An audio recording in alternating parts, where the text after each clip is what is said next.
Салам, эмне жаңылык? Салам, бизде жаңылык көп. Таңдағы актуалдуу жана жаңы маалыматтар. Күн сайын 5+1-де. Саясат, Ком, экономика, дүйнө жаңылыктары, маданият. күн сайын Марал ТВ жана радиосунда 8:00-дө 60 мүнөт түз эфирде.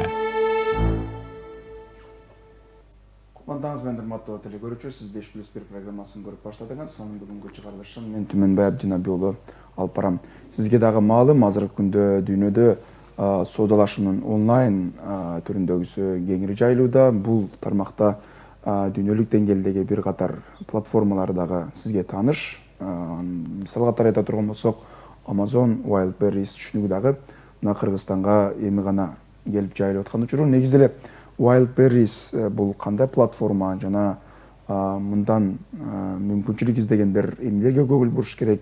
Ушул теманын тегерегиде кеп калалы деп ушул багытта иш алып барган жеке ишкер Абдилахат Матраимовду студияга чакырдык. Кутмандаңыз менен кош келиңиз. Мен менен кошо сизге 4 кесиптешим дагы маек куруу үчүн даяр турушат. Тааныштырып өтөйүн. Айдина Маматисаева, Айда Тургунбек, Жазгүл Садырова жана Буруш Курманбековалар сизге суроолорду узатат. Бул кызыктуу тема жана азыркы күндө көбүн кызыктырган тема. Ошондуктан бул эфирибиз кызыктуу болот деп ойлойбуз. Эгерде даяр болсоңуз баштайлы. Мен даяр. Келиңиз Айдина. Мына Кыргызстан Wildberries менен түз иштешүүгө май айында меморандумга кол койгон. Анан азыркы учурда кыргызстандык ишкерлер өздөрүнүн товарларын сата башташтыбы? Бул процесс азыр кандай жүрүп атат? Эгер уруксат берсеңиздер, мен кыскача көрүүчүлөргө да бир аз түшүнүктүүрөөк болуш үчүн Wildberries менен түшүндүрүп кетейин. Ошто кийин берилип аткан суроолорду туурараак түшүнүшсүн да. Wildberriesти баягы аналогия менен салыштырыш керек болсочу, мен дайыма мынтип салыштырып келем да. Мисалы, бир учурларда бизде деген ЦУМ бар болчу да, Бишкекте. Баягы аттуу баштуу соода борборлорун эстегенде эле биз ЦУМду эстечүбүз. Бирок арадан убакыт өттү, эмне ачылды? Бета-сторис ачылды. Бета-стористин биринчи ачылганы мен эсимде бар, 2000 канчанчы жылдар, 2000-жылдардын башында аябай чоң бир бум болчу да. Анткени ал учурга чейин Советтер Союзу кулагандан кийин эч кандай ошол масштабтагы соода борбору ачылган эмес болчу. Бета-сторис ачылды, бирок арадан жылдар өттү, эмне ачылды? Вефа-центр ачылды 2006-жылы. 2006-жылы Вефа-центр ачылганда Бета-сторис деген бир аз дагы экинчи, үчүнчү планда калып кетти да. Вефа-центр ачылды, арадан дагы бир канча жыл өттү, эмне ачылды? Бишкек парк менен Азия-Мол сыяктуу чоң соода борборлор ачылды. Бир жаңы соода борборлору ачылган сайын бир эскилердин актуалдуулугу азая берди да. Анткени азыр деген менин жеке пикиримде Бета-стористе соода борбору катары караганда эле адам аз болуш керек. Аны максимум Глобустун же Фрунзенин деңгээлинде эле карап калдык да. Албетте бул тигилерди жок кылып жиберген жок, Бета-стористи жок кылып жиберген жок. Болгон эле актуалдуулугу бир топ ылдыйга түшүп кетти. Ушул өңүттөн караганда мен оюмча соода борборлорунун адамдардын кийим же болбосо өздөрүнө керектүү оокаттарды алып саткан бир кийинки этап бул маркетплейстер деп коет, интернет дүкөндөр болот да. Бул интернет дүкөндөрүнүн арасынан дагы азыр Кыргызстандын шарттарында, тагыраак айтканда, постсоветтик өлкөлөрдүн алкагында эң актуалдуулусу, эң чоңу бул Wildberries. Өзүнүн борбору Россияда жайгашса дагы, сатуучу өзүнүн товарын алып Wildberries складтарына киргизгенден кийин 14 өлкөдө сатуу, аларды жеткирүү, оплатасын кылуу, булардын бардыгы Wildberries'tin милдети да. Сатып алуучу ушул 14 өлкөнүн ичинде болсо, телефондон же компьютерден өзүнүн каалаган товарын заказ берип коет. Товар деген товардын турган складтан сатып алуучунун узактыгына жараша кээде 3 күндө, кээде 5 күндө, кээде 10 күндө келе берет. Эми Айдинанын суроосуна келе турган болсок, Wildberries система кандай иштейт? Wildberries сиздерге виртуалдык дүкөн берет. Сиз кайерде болсоңуз болуңуз, өзүңүздүн товарларыңызды ошол дүкөндү, ошол Wildberries складтарынан киргизип сата бересиз. Бирок муну үчүн кээ бир шарттар бар.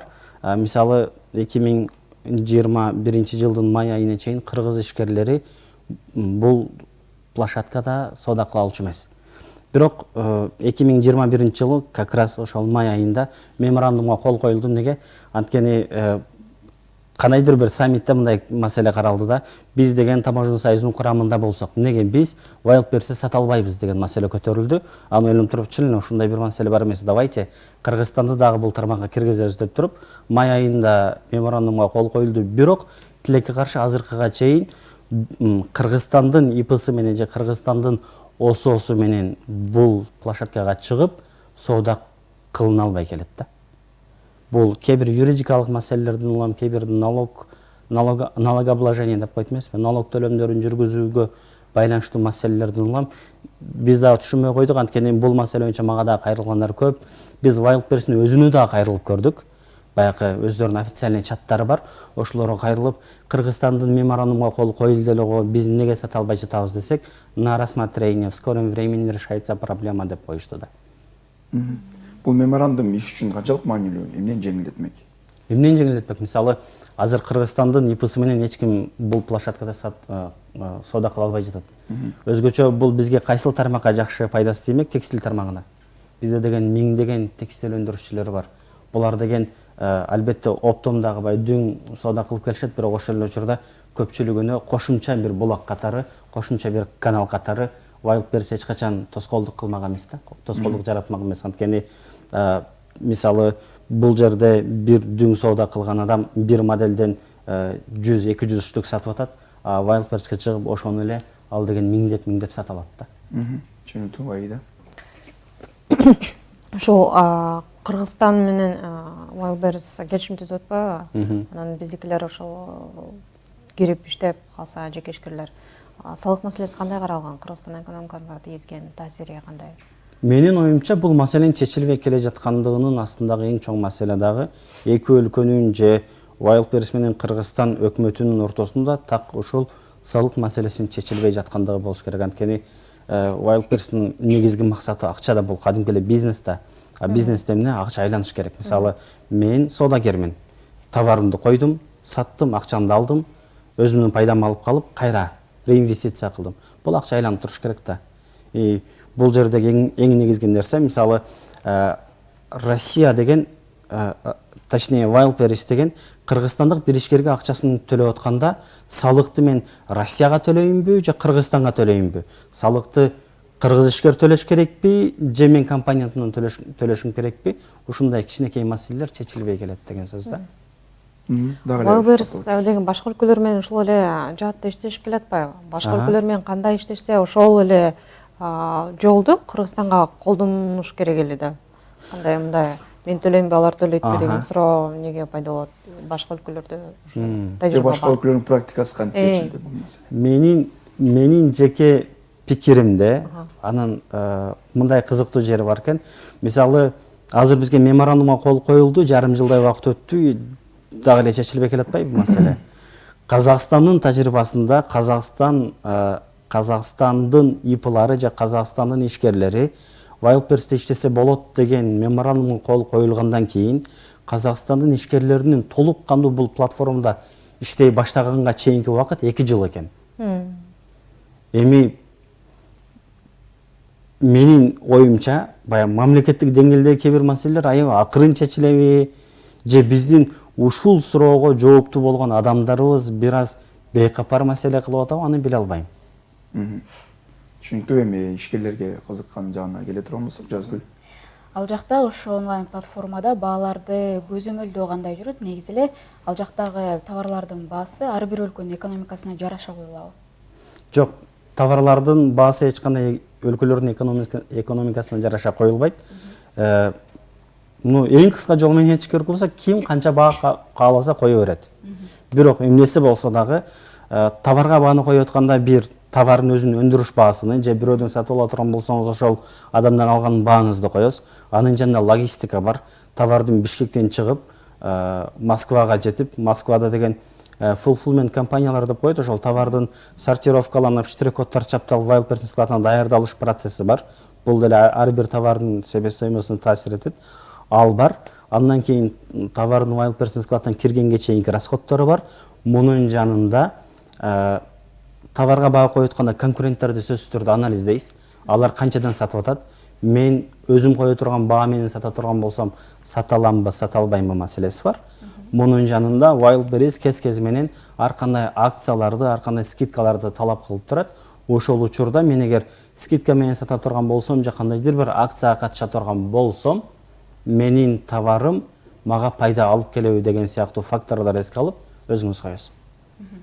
Анда дагы бул суроонун артынан мындай суроо бергим келип турат да. Сиз мисалы үчүн сизге буйрутма берет да ал жактанчы. Анан сиз канча пайызын ошо Wildberriesке сиз канча пайыз бересиз ошол акчадан, түшкөн акчадан? Мага заказ түшкөндөбү? Бул товар кандай товар сатып атканга байланыштуу. Мисалы мен кийим сатам, кийимде 15%. Хоз товарлар бар, аларда 10%. Кээ бир аудио, видео материалдар саткан немелери бар, категориялар бар. Ал жерде уже 2% мен билгенден. Буруш. Негизи бул онлайн платформа кайда түптөлүп, качан түзүлдү эле? Круто, бул балким биринчи берилиш керек бул суроо болчу. Онлайн платформаны 2004-жылы түптөшүптүр. Кызык, Татьяна Бакальчук деген бир аял, өзү россиялык, азыркы учурда Россиянын эң бай аял ишкери. Ал кезде 2004-жылдары англис тилден мугалим болчу экен. Анан декретке чыкканда эми декретте жөнүнө турарбайм, бир акча тапсам болот эле деп туруп, анан кийим тиге баштайт өз үйүндө эле отурупчу. Анан бул кийимдерди кайдан сатсам болот? Давай мен андан көрө бир сайт ачайын. Ошол сайтка реклама берейин, заказ түшсө, менин жолдошум жеткирип берип турат. Ушинтип башталган нерсе. Чынчын эле карап көргөндө, мисалы, балким журналист катары сиздер деле бир аз айтып атканда кыйналып атасыздар да, Wildberries дегенде, бул Amazon эмес, eBay эмес, Shopify эмес, мисалы, айтылышка оңой, анткени алар деген башынан жакшы бир маркетинговый ход менен башталган компанияларда. Бирок Wildberries деген бир англис тили мугалиминин мен сайтыма не деп ат койсом болду экен деп турган кийин Wildberries деп салган. Айтылышы деле кыйын. Бул азыркы маркетологдордун көз карашы менен караганда логотипи дагы, компаниянын аты дагы бул ойлонулбай коюлган ат да. Бирок эми ушул ат менен өнүгүп кеткен, ушул ат менен бренд болуп кетти, улана берет. Анан эмне болду? Ошентип баштап өзүнүн эле дүкөндөрү менен башталган бул өзүнүн эле кийимдерин сатып аткан интернет дүкөнү бара-бара эбептен себеп боло туруп, аябай чоң масштабтарга чыгып, азыр российский рыноктагы ачыктан ачык биз российский рыноктун Амазону болобуз деген компания. Мындан бир 6-7 ай мурун болуш керек. Биз деген интернет магазин эмеспиз, биздин жаңы профилибиз бар. Биздин жаңы профилибиз бул IT компания деп тур, өздөрүнүн IT компания катары кайрадан түптөштү да. Түшүнүктүү. Азыр Орусиядан чыккандыгы боюнча кеп болот атпайбы? Азыркы учурда камтыган аудитория канчалык? Кай элдерди камтып атат Wildberries ишмөдүүлүгүндө? Дүйнөнүн баарына тарады деп айтканга? Жок, дүйнөнүн бардык жагына тараган жок. Азырынча 14 өлкөдө бир 2-3 ай мурунку кабарларга караганда Украина Wildberriesке тагыраак айтканда Татьяна Бакальчук менен байланыштуу бардык компанияларга, бардык ишмердүүлүктөргө санкция койгон үчүн балким бир 13 өлкөдө иш алып баратат. Бирок могул моментти унутпаш керек менимче Wildberries боюнча. Мисалы бул дүйнөлүк платформага пока что чыкпаган болушу мүмкүн. Бирок караңыздар, Wildberriesке деген бир күндө 12 миллион адам кирет. Жана посещаемость сайта деп коет эмеспи? Мисалы Дордойдун масштабы менен карап көрсөңүздөр, бул нереальный, эске ойго келбегенде, акылга сыйбагандай чоң масштабта бир күндө 12 миллион адам кирип чыккан бир базар. Бир күндө 1,5 миллионго жакын заказ түшкөн дүкөн да, базар. Ошондуктан мен оюмча дүйнөлүк болбосо дагы өзүнүн объему, өзүнүн масштабы болушунча чоң. Дериңиз. Wildberries'те ушу сатуучунун жана саталуучунун укуктары канчалык сакталат дегеним, ушу баарына таанымал Amazon платформасында баардык укуктар сакталат деп айтып келишет. Негизи, эгерде кардарга товар жакпай калса, анда ал эгерде жаман отзыв жазып койсо, анда ошол магазинди жаап коюшу ыктымал. Анан кандай укуктар сакталган? Анан экинчи суроо, негизи Wildberries Amazonго конкурент боло алабы? Круто. Буга чейин Amazonда иштеген адам катары айта алам. Amazondагы Wildberries'дагы максимально сатып алуучунун укуктарын көбүрөөк сактайт. Кээде сатуучу жетим баладай болуп калат эки платформада тең. Неге? Анткени эки платформа ансыз деле Wildberries деген биз деген российский рыноктун Амазону болобуз деп атышат. И ушул максатка карап кетип атышат. Это хорошо. Бул сонун нерсе. Мисалы караңыздар, 21 күндүн ичинде товарды кайтарып берүү гарантиясы бар. Амазондо деле ушундай бир кызык жери бар эле. Мисалы, товарды кайтарып берип жаткандыгынын себеби деген жерде мага бул оокат же бул товар керек эмес. Керегиме жарабай калдым. Мага уже мындан кийин керек эмес деген жери бар болчу. Аябай кызык. Элестетип көрсөңүздөр, бир товар алдыңыздар. Анан ал товарды деген 10 күн, 15 күн колдондуңуздар дагы, анан 10-15 күндөн кийин бул товар мага кереги жок калды деп кайтарып салды. Бул кайсы категорияларга көбүрөөк зыяны тиет? Мисалы, вечерний платье саткандарга. Мисалы айтам. Неге? Анткени бирөөнүн бир фотосессиясы бар, бир кыздынчы. Ал деген вечерний платьяларга сатылган категория кирет дагы, өзүнө жаккан 2-3 платьяны тандап алат. Платьялар келет, алар менен сонун кылып туруп 1 күн, 2 күн фотосессиясын жүргүзөт, же тойго барат, же бир корпоратка барат дагы. Андан кийин үстүнө косметика сүйкөлгөн, анчамчы жери жыртылган, бир аз да шампанский төгүлгөн, дагы бирдем болгон немени мага бул кереги жок калды деп кайтарып салса, Wildberries дагы, Amazon дагы сатып алуучунун тарабын талашат. Точнее, саткан адам буга каршы эч нерсе кыла албайт. Албетте бул бардыгында эле ушундай эмес. Албетте сатып алганын баары эле товарын колдонуп кайра кайтарып сала тургандай бетбак эмес. Бирок ушундай бир мисалдан түшүнсөңүз болот. Эгерде Wildberries'те сатып алуучу менен сатуучунун укуктары канчалык корголгон десе, сатып алуучунун укуктары көбүрөөк корголгон, сатуучунун укуктары азыраак корголгон. Бирок муну деле түшүнсө болот, анткени эми бардыгыбыз эле баягы на совесть иш кыла бербейбиз да. Эгер сатуучулардын укуктарын көбүрөөк коргоп салсак, алар деле ар кандай хламдарды, керексиз товарларды, сапасыз товарларды сатып салган учурлар да көп болот да. Экинчи маселе Wildberries Amazonго конкурент боло алабы маселеси. Эми анчалык чоң масштабта жооп бергеним канчалык туура болот билбейм. Кыргызстандын мисалына дейли. Бирок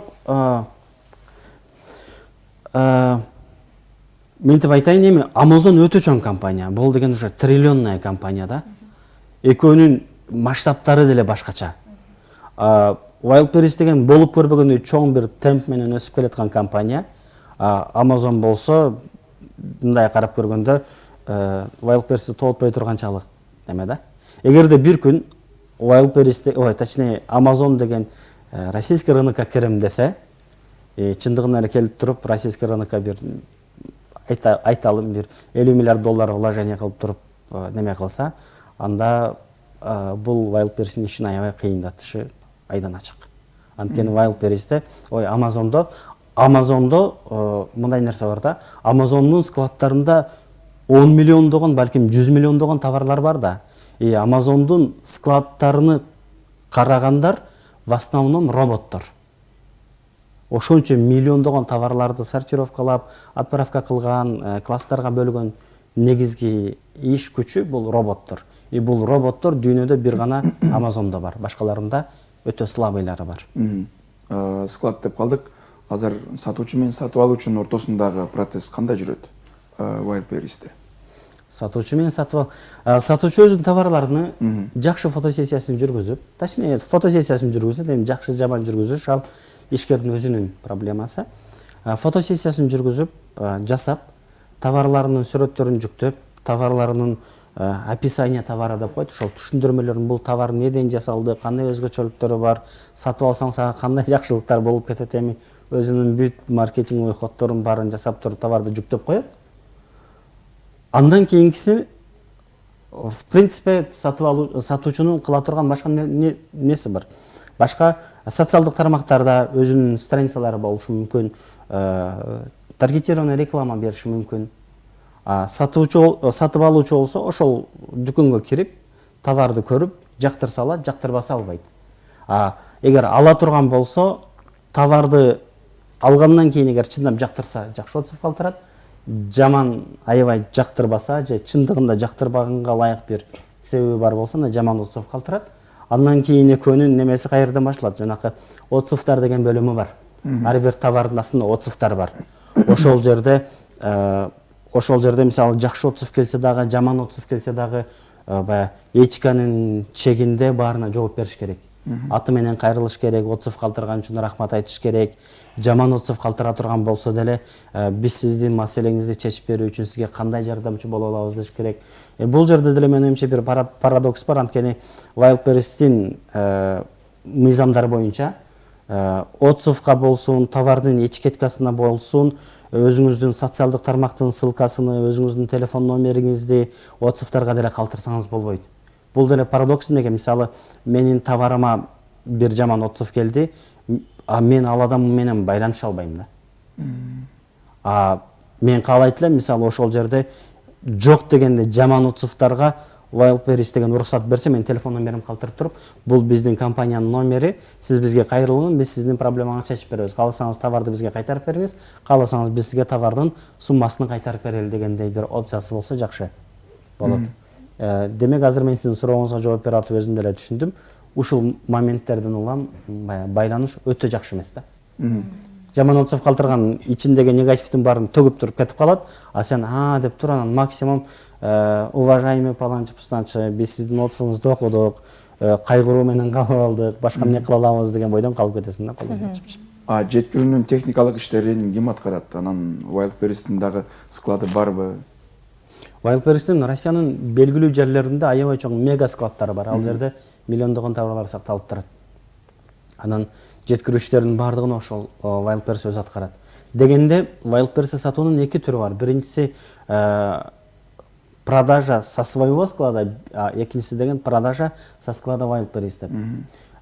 Эгерде со своего склада боло турган болсо, анда товар деген сиздин өзүңүздүн складыңызда турат. Заказ түшкөндө товарды деген 48 сааттын ичинде Wildberries складына жеткирип бересиз. Калганын өздөрү алып кетишет.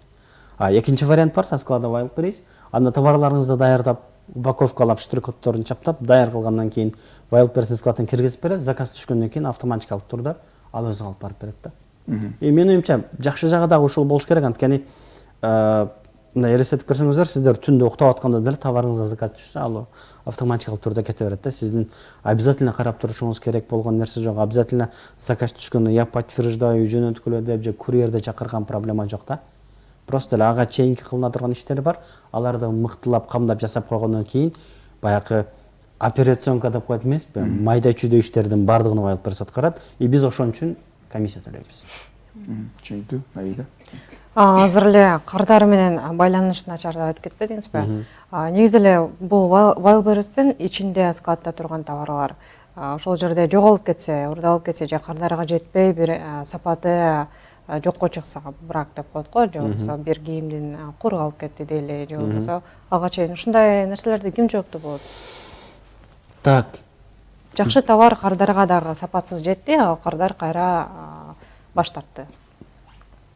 Обычно товар жоголуп кеткенде бул 70-80% сатуучунун катасынан улам жоголот. Мен өзүмдүн биринчи партия товарымды жоготуп жибергем. Анан Wildberries'тин техподдержкасына жазып, туугандар, менин товарым жоголуп кетти го, жокко, мен жөнөткөм, складка киргизгем, чыкпай атат го десем, алар мага мынтип айтышкан. Биз бул маселени тактап көрөлү. Эгерде товар чында биздин катабыздан улам жоголуп кеткен болсо, сиз бул товарды канча сомдон же канча рубльдан сатам деп чыгарган болсоңуз, ошол баадан биз сизге акчасын төлөп беребиз деген. Анан мен аябай ыраазы болдум, молодцы. Хотя бы ушинтип өзүңөрдүн принципиңерде турганыңар жакшы экен. Кийин мен кайра процессти анализдеп отуп түшүндүм, что мен штрих-коддорду туура эмес чаптап койгом. Точнее, товардын үстүнө штрих-код менен мен системага Wildberries'тин баягы өзүмдүн кабинетим бар да, личный кабинет продавца. Сатуучунун личный кабинетинде штрих-коддорду киргизип атканда туура эмес киргизип койгом. Жыйынтыгында эми ал жерде миллиондогон товарлар бар да. Миллиондогон товарлардын арасынан карап туруп, могул деген Абдилахаттын жана Кристианка көйнөктөрү турбайбы дебейт да. Ал деген чисто система менен кетет да. Жыйынтыгында мен өзүм катамдын улам жоголуп кеткен. Эгерде проблема неменики боло турган болсо, Wildberries'ке боло турган болсо айттым, алар өздөрү төлөп беришет. Мунун жанында мындай, мисалы, товарчында брак болуп калды. Бул өндүрүштө дайыма болуп турат. Мисалы, бир 2000 штук платье чыгарасың же 1000 штук корсет чыгарасың. Ал жерде бирөөнүн шнурогу калып кеткен болот, бирөөнүн топчусу басылбай калган болот.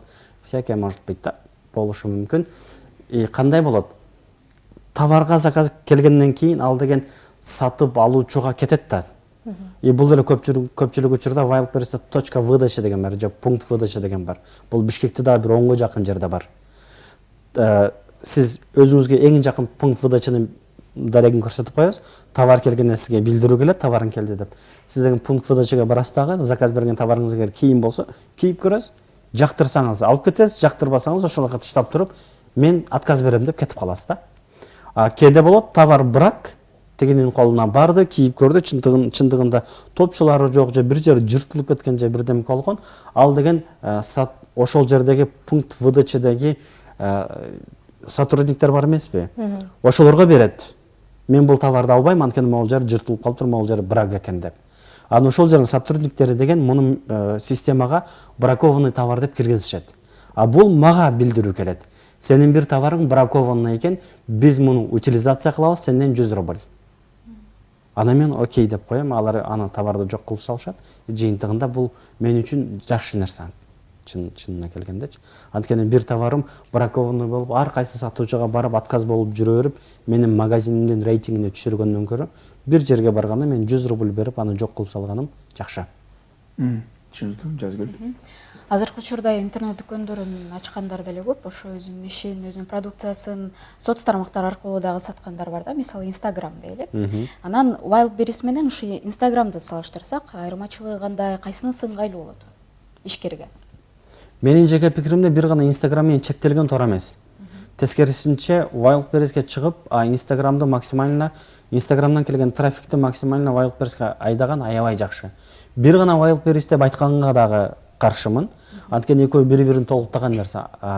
Жада калса айтар элем, азыркы интернеттешкен доордо ар бир брендтин, бул бренд обязательно Nike, Reebok болушу деле шарт эмес. Бул брендтердин обязательно жок дегенде Facebook, Instagram жана ВКонтактеде, эгерде российский рынокко иштеп жаткан болсо, ВКонтактеде сообщество болушу дагы сөзсүз түрдө шарт. Бул үчөндө болуш керек деп ойлойм да. Instagram болсун, Facebook болсун, мисалы батыштын өлкөлөрүндө, Америкада инфраструктурасы өнүккөн өлкөлөрдө анын ичинде магазин ачып, ал жака өзүңдүн способ платежа деп коет эмеспи, төлөм ыкмаларын киргизип, кадимкидей магазин кылып иштетсе болот. Мисалы бизде дүкөн катары иштетилген Instagram баракчаларынын ичинде купить деген жери жок, кнопкасы жок. Бирок Европанын толтур өлкөсүндө, Европанын дээрлик бардык өлкөлөрүндө, Америкада бул бар. Товарыңды киргизгенден кийин купить деген немени бассаң, уже кадимгидей покупка кылсаң болот. Биздин жагдайда эмне кылыш керек? Биздин жагдайда ошо Wildberries'ке чыгарып туруп, анан өзүңдүн аудиторияңды Instagram'дан ал жака айдаш керек да, трафикти айдаш керек. Неге? Анткени Wildberries'те биз көп эске албаган эң маанилүү нерсе бул Wildberries деген төлөмдөрдү кабыл алат. Товарларды складта хранение кылат, трафик айдап берет дегеним бир күнү 12 миллион адам кирип чыгат. Заказ түшкөндөн кийин жеткирип берет. Муну эгерде биз Instagram'да өзүбүз физически кылабыз десек, бир күндө максимум 15 заказды обработка кылышыбыз мүмкүн. Допустим, или даже 100 заказды обработка кылышыбыз мүмкүн. Отуруп алыпчы, ар бирине жооп берип, ар биринин төлөмүн кабыл алып, мага чекти жиберип кой, мен чекти көрдүм, сен төлөм кылып турсуң, сага сен нарындан келсең, сага каяктан таксиден салып жиберейин, сен өзгөндөн келсең, таанышың болсо айтып кой, мен бул жактан менин магазинден алып кетсин, бул деген аябай башты орто турган нерсе да. Бир адам физически айтып атпайм, балким бир 100 адамды обработка кылып, 100 адамдын заказын жибериш мүмкүн. Бирок Wildberries'те бир күндө миңдеп саткандар бар. Эгерде булар миңдеген заказдарды өздөрү обработка кылабыз десе, анда бир 10-15 адамды нанимать этиш керек. Бирөөнү кылбайлы да булар. Азыркы күндө Кыргызстанда мындай статистика барбы? Канча адам Wildberries'ти колдонот, анын ичинде канчасы кардар, канчасы сатуучу деген сыяктуу. Негизи Wildberries open source деп коет, эми баягы маалыматтардын баарын жашырган жери жок, бирок мен өзүм лично билбейт экенмин. Сиздин сатып аткандардан болжолду аз тааныйм, бирок сатып алуучуларды билбейм. Эми менин чөйрөмдө бир канча бар. Булар деген бир аз интернеттен кабарлары бар, бир аз дагы IT тармагында иштегендиктери үчүн өздөрүнүн таппай калган товарларыны, өзгөчө өздөрүнүн таппай калган китептерини мисалы раритетте таппай же болбосо Кыргызстанга ал китеп өмүрү келбейт. Эмнеге? Анткени ал китеп келсе бул жерде эч ким албайт. Бирок эмне кылышат? Wildberriesке киришет. Wildberries деген рынок чоң да. Ал жерден ала турган китептерини болгону да Кыргызстандын баасынан бир топ арзан алышат. Бир гана китеп эмес, башка немелерди деле, башка брендовый кийимдер бар эмеспи? Кече эле бирөө айтып атат, мен ага Wildberries боюнча айтып берип атсам, ал мен сенин Wildberriesти уккандан кийин бир нерсеге өкүнүп калдым дейт. Анткени Wildberriesке кирип 9000, бул жактан 9000ге бир неме алдым эле дейт. Шым алдым эле. Ал Wildberriesте 5100 деп турат дейт да. Анан бул суроого бир аз байланышы бар бирдемке айта кетейин. Мисалы 6-7 жыл мурун Wildberriesте большомерка кийимдер аябай аз сатылчу. Баягы 56-чы, 58-чи, 60-чы размер кийимдер аз сатылчу. Неге? Ошол контингент ким? Булар деген жашы 50дөн жогору болгон орустун аялдары да. А бирок азыркы тапта ошол неме процентура бир 400% өсүптүр. Демек, орустардын, Россиянын жашы өтүп калган бир контингенти дагы Wildberriesке көнүп келатат деген сөз да. Система ошончолук оңой. Ооба, ошончолук оңой. Азыр мисалы араң жетишип келбедип немеге, могул берүүгө. Сырттагы аба ырайы аябай катаал. Ушул учурда ким Дордойго барып же Ош базарга барып, ал эле эмес Азия малга барып покупка кылгысы келет. Лучше төшөгүнөн чыкпай эле стакан кофесин, чайын ичкенче телефонду чукулап эле 2-3 заказ берип койгусу келбейби? Келет да. Мен оюмча Wildberriesте кыргызстандык алуучулардын аябай көбөйүшү деле бул бир гана убакыттын маселеси да. Буруш. Мен ушул ишкердикти баштагым келет, бирок жетишерлик инвестиция кылганга каражат жетпейт деген айрым адамдарга кандай кеңеш берет элеңиз? Негизи кантип башташ керек? Жобосу жөнөкөй эле. Жакшы суроо. Экөөңөр эки жактан эки суроо берип кайсысына жооп берейин? Айкалыштырып. Кайсынысы? Мындай айтылгандар, бул тармакка киргенден 1 жылдан кийин биз обучение баштадык. Обучение баштаганда түрдүү адамдар түрдүү жактардан сурай бергенде, бул мындай кетпейт. Анткени өзүм убактым резиновый эмес, өзүм энергиям түгөнгүс эмес. Анан муну бир системага салып обучение кылалы дедик. Обучение башталгандан кийин аябай түркүнүстүү адамдар менен сүйлөшүп, түркүнүстүү моменттер болуп атты да. И булардын дээрлик бардыгын сураган суроосу канча сом менен баштасам болот деген маселе болду. Май айынын ортосунда как раз жанакы меморандумга кол коюлганда кайдан жайдан экенин билбейм, бирок жаңгырдан кийинки козу карындай болуп эле мен Wildberriesке чыкканды үйрөтөм, 15 000 сом акчаң болсо деле келе бер, 20 000 сом акчаң болсо деле келе бер дегендер аябай көбөйүп кетти. Мен жеке пикиримде мындай нерселерге аябай каршымын. Анткени Wildberries деген 20 000 сом акчаң болсо 20 000 сом деле салып койсоң, бул бир айдан кийин 30 000 сом болуп калды, 30 000 деле салып койсоң, пресетой маркетинг эмес тургандар. Бул деген полноценный бизнес. Муну онлайн болгонуна карап туруп аябай жеңил акча деген эле туура эмес. Обучение келгендерден 40 000, 50 000 сом акчам бар дегендердин көпчүлүгүнү кайра кетирдим. Мен сага курс дагы сатпайм, обучение дагы кылбайм, анткени бул акча менен сен жолдун ортосунда эмес, жолдун башында эле калып кетесиң депчи. Мындай четко бир сумма айтыш кыйын. Бирок эмнеси болсо дагы мен көпчүлүк учурда консультация кезинде мынтип айтып келем. Жок дегенде бир 4-5 000 доллар акчаңар болсо, жана бул 4-5 000 доллар акчаңар силердин кызыңардын садиги эмес, айдын аягында квартплатыңар эмес, же болбосо бул машинаңардын ремонтунун акчасы эмес. Бул деген вдруг, Кудай сактасын, бирок вдруг банкрот болуп калсам деле мен күйбөйм. Бул мындай эле менин бир жаңы бизнеске салып көрө турган акчам дей турган акчаңар болсо, бул эң жакшысы. Анткени эмне Wildberries'te деген 2019-га чейин 24 000 сатуучу болсо, карантин учурунда аябай катуу бир поток башталды. 2019-дун ортолорунан баштап 2021-дин башына чейин 24 000 сатуучудан 163 000 сатуучуга чейин чыкты.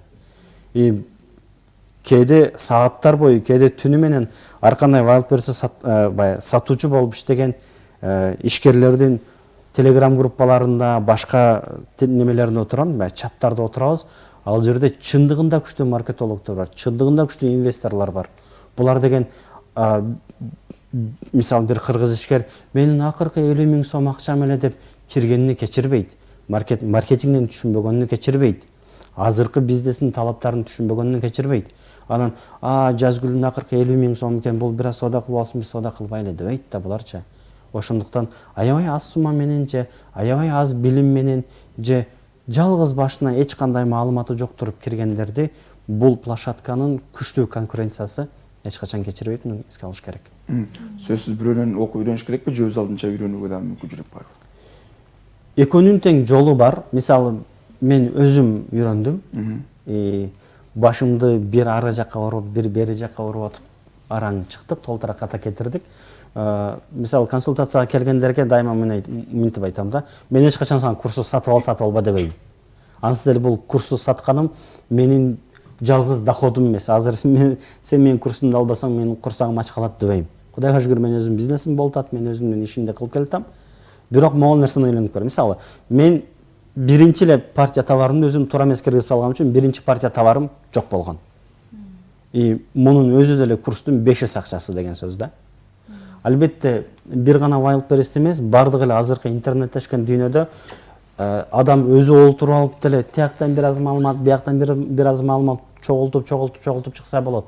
Бирок бизнес деген бир гана акча эмес да. Бизнес деген акчанын жанында эң маанилүү нерсе бул убакыт да. Бир жерге $200, $300 төлөп 3 жумада жеткен бар, же ошол $300 үнөмдөйм деп атып 5 айда 20 ката менен жеткен бар да. Чечим ар кимдин өзүнүкү. Түшүнүктүү. Айдина келиңиз. Ошо окутуу деп айтып кеттиңиз, могу аймактардагы ишкерлерге карата окутуулар, алар мисалы аймактарда барбы ушундай окутуулар? Же алар сөзсүз Бишкекке келип, ушу сиз сыяктуу курстарды ким уюштурса, ошолордон окуп алыш керекпи? Анан экинчи суроо, Кыргызстандагы ишкерлер башка өлкөнүн ИПС менен кантип колдонулат, Wildberries менен? Эки суроо. Биринчиси Кыргызстандын ишкерлери. Караңыздар, аймактардагы ишкерлер үчүн окутуулар. Жалпы жонунан эле как раз могу курсту баштаганда мага эң жакшы болгон нерселердин бирөөсү бул нетворкинг маселеси болду да. Мен аябай көп ишкерлер менен сүйлөшүп, кыргыз ишкерлеринин дүйнө көз карашы, кыргыз ишкерлер кантип ойлонот, кыргыз ишкерлердин кандай проблемалары бар, ушулар менен жакшы таанышканга мүмкүнчүлүк болду. Аябай өкүнүү менен айта алам, что албетте аябай сонун аракет кылгандар бар, аябай сонун изденгендер бар, бирок кыргыз ишкерлеринин балким мага жолуккандардын көпчүлүк бөлүгү ушундай болду, өздөрүнүн билимдик базасы, ойлонуу жөндөмү жетишсиз болуп атты да. Жада калса мен могул анча-мынча перифериядагы, башка областтардагы ишкерлер менен да барып көрүшүп келдим. Бул кааласаң деле өкүндүрөт, анткени мисалы ушунчалык сонун платформа бар, ушунчалык сонун мүмкүнчүлүктөр бар, бирок өздөрүнө жараша кичинекей проблемаларды чоң кылып алып туруп, анан неме кылбай коюшкан да. Не кылбай коюшкан, алдыга карап кеткенге бир тоскоолдук болуп туруп алат да. Эми чөйрөлөрдөгү биздин ишкерлерге мындай обучениялар жок. Обучениялар жок, бирок менин жеке пикиримде бул обученияларды кылып аткан дээрлик бардыгында онлайн форматтар бар да. Азыр кайсы бир нерсени үйрөнүш үчүн сөзсүз түрдө физически бир жака барыш шарт эмес менин оюмча. Экинчи сурооңуз? Башкалардын ИПлары менен иштей, башка өлкөлөрдүн. Башка өлкөлөрдүн ИПсы менен дегенде, мисалы мен өзүм Кыргызстандын атуулумун. Бирок Россиянын атуулу бар, мага ИП ачып бере алган бирөөнү тапканмын. Ошого ИП ачтырып, ошону менен иштешип келатам. Ошол сыяктуу эле биздин ишкерлер ушинтип кылса болот. Биздегилер негизи кантип иштешет? Биздегилердин сиздин ыкманы колдонобу?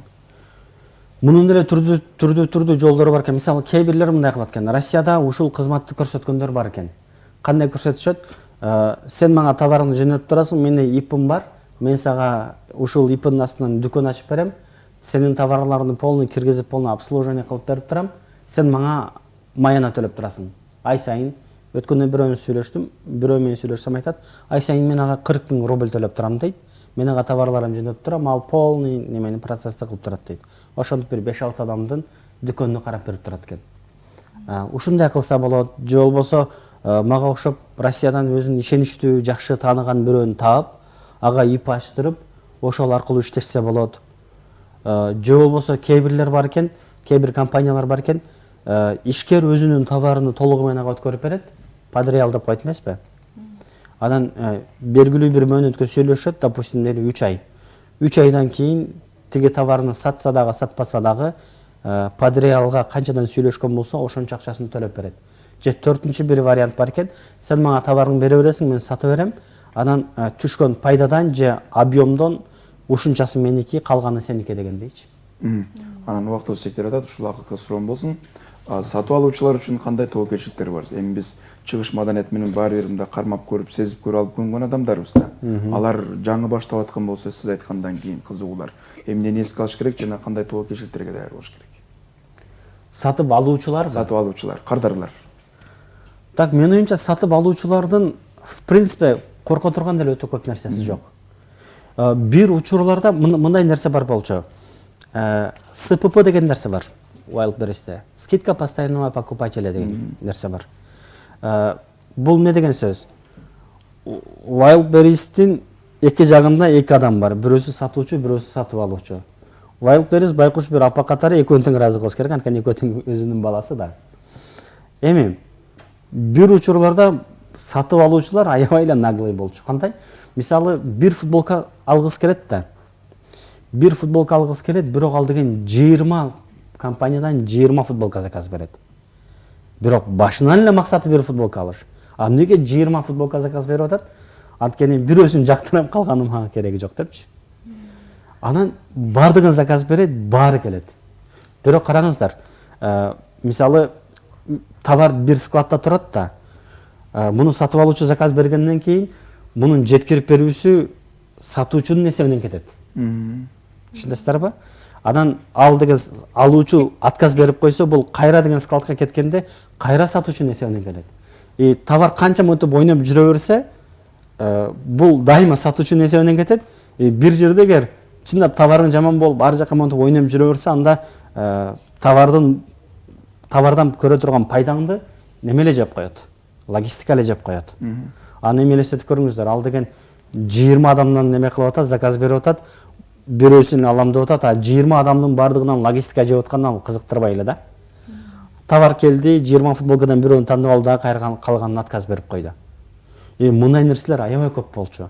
10-ондоп кроссовки заказ бергендер, өзгөчө кыздар 20-30дан платье заказ берет.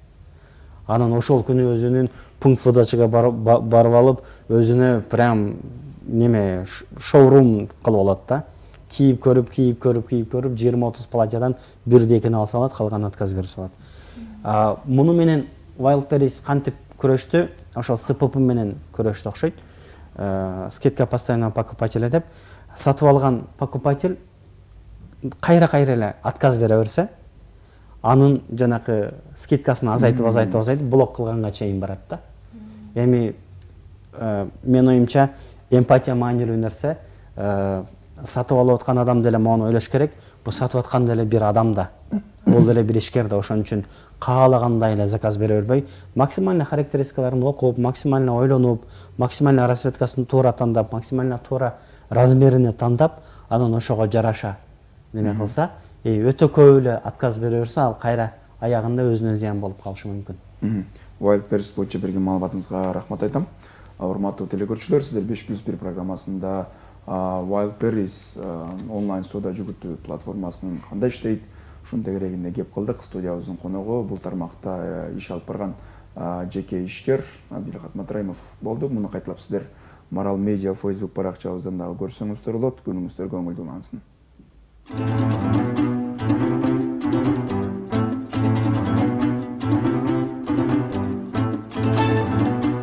Салам, эмне жаңылык? Салам, бизде жаңылык көп. Таңдагы актуалдуу жана жаңы маалыматтар. Күн сайын 5+1-де. Саясат, Ком, экономика, дүйнө жаңылыктары, маданият. күн сайын Марал ТВ жана радиосунда 8:00-дө 60 мүнөт түз эфирде.